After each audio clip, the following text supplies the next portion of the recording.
नमस्ते दोस्तों, साहित्य कोश के इस विशेष मंच पर आप सभी का हार्दिक स्वागत है। आज हम हिंदी साहित्य की उस मशाल को थामने जा रहे हैं जिसकी चमक दशकों बाद भी फीकी नहीं पड़ी। हम बात कर रहे हैं राष्ट्र कवि रामधारी सिंह दिनकर जी की अमर रचना रश्मि रथी की।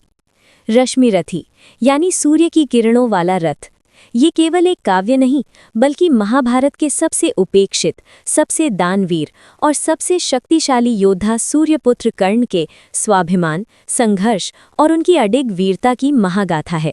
अक्सर हम इतिहास को विजेताओं की नज़र से देखते हैं, लेकिन रश्मि रथी हमें उस योद्धा की नज़र से इतिहास दिखाती है जिसने अपनी जाति, अपने कुल और अपनी नियति से लड़कर खुद को महानायक साबित किया। हमने तय किया है कि हम इस महान महाकाव्य का पूरा पाठ करेंगे, लेकिन जल्दबाजी में नहीं बल्कि गहराई के साथ।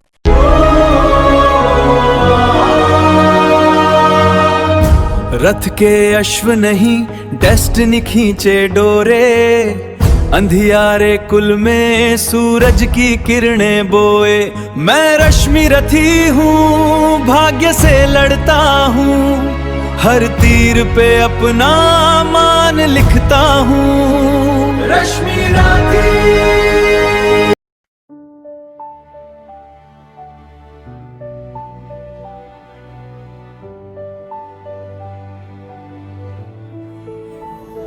हाँ, पड़ पुत्र प्रेम में आया था छल ही करने को, जान बूझ कर कवच और कुंडल तुझसे हरने को। वो छल हुआ प्रसिद्ध, किसे क्या मुख अब दिखलाऊंगा। आया था वन विप्र चोर बनकर वापस जाऊंगा।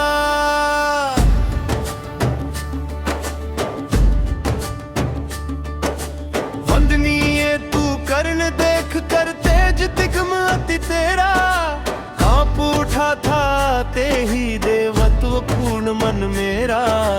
किंतु अभी तो तुझे देख मन और डरा जाता है, हृदय सिमटता हुआ आप ही आप मरा जाता है।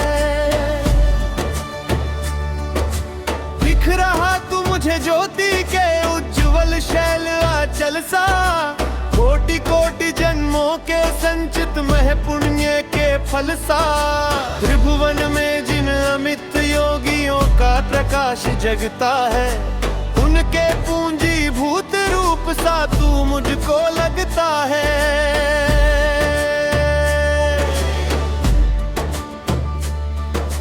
खड़े दिखते जगन्नी आता पीछे तुझे गगन में, बड़े प्रेम से लिए तुझे ज्योतिर्मय आलिंगन में। दान धर्म अगणित व्रत साधन योग यज्ञ तप तेरे, सब रकाश बन खड़े हुए हैं तुझे चतुर्दिक घेरे।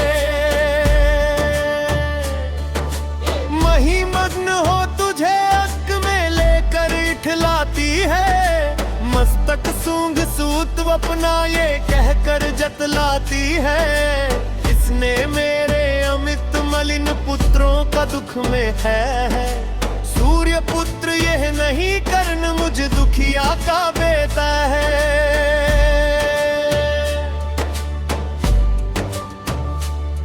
तू दानी मैं कुटिल प्रवंचक, तू पवित्र मैं पापी। तू देकर भी सुखी और मैं लेकर भी परितापी। तू पहुंचा है जहां कर्ण देवत्व न जा सकता है, इस महान पद को कोई मानव ही पा सकता है। देख न सकता अधिक और मैं कर्ण रूप ये तेरा, काट रहा है मुझे जाग कर पाप भयानक मेरा। तेरे इस पावन स्वरूप में जितना ही पगता हूँ, उतना ही मैं और अधिक बर्बर समान लगता हूँ।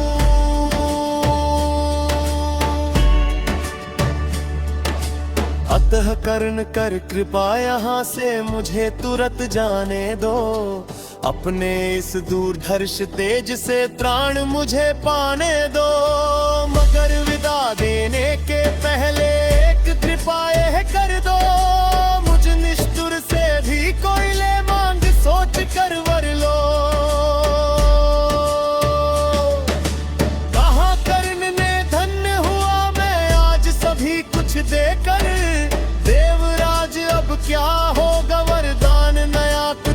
होकर। बस आशीष दीजिए धर्म में मेरा भाव अचल हो। वही छत्र हो, वही मुकुट हो, वही कवच कुंडल हो।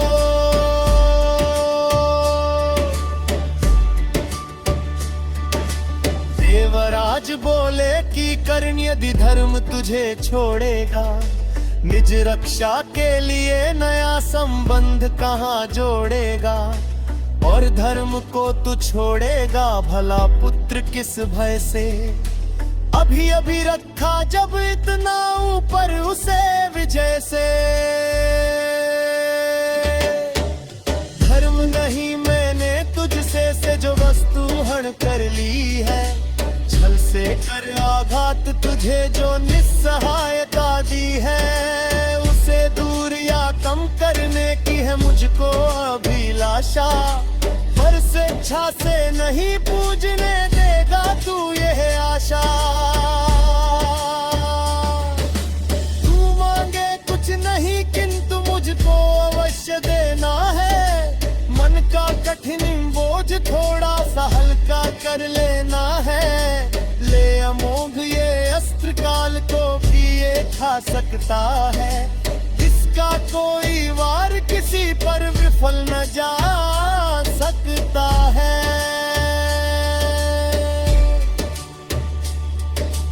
एक बार ही मगर काम तू इससे ले पाएगा। फिर यह तुरंत लौट कर मेरे पास चला जाएगा। अतः वत्स मट्टी से चलाना कभी वृथा चंचल हो। लेना काम तभी जब तुझको और न कोई बल हो।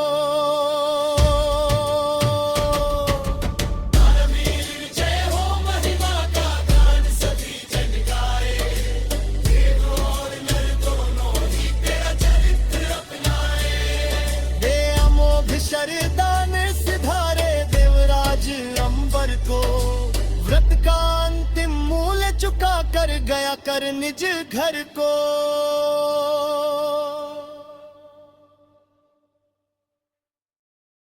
नमस्ते दोस्तों, चैनल को सब्सक्राइब करना न भूलें। ख्वाबों की दुनिया, लफ्जों का जहां, मिलता है सब कुछ यहाँ पे। हाँ यहाँ ज्ञान का सागर अनमोल मोटी है। हर पन्ने पे एक नई रोशनी होती है। ये है आपका साहित्य कोश। साहित्य कोश दिल को दे सुकून, रूह को संतोष। रूह को संतोष। इस सफर में जुड़ने के लिए चैनल को सब्सक्राइब कीजिए।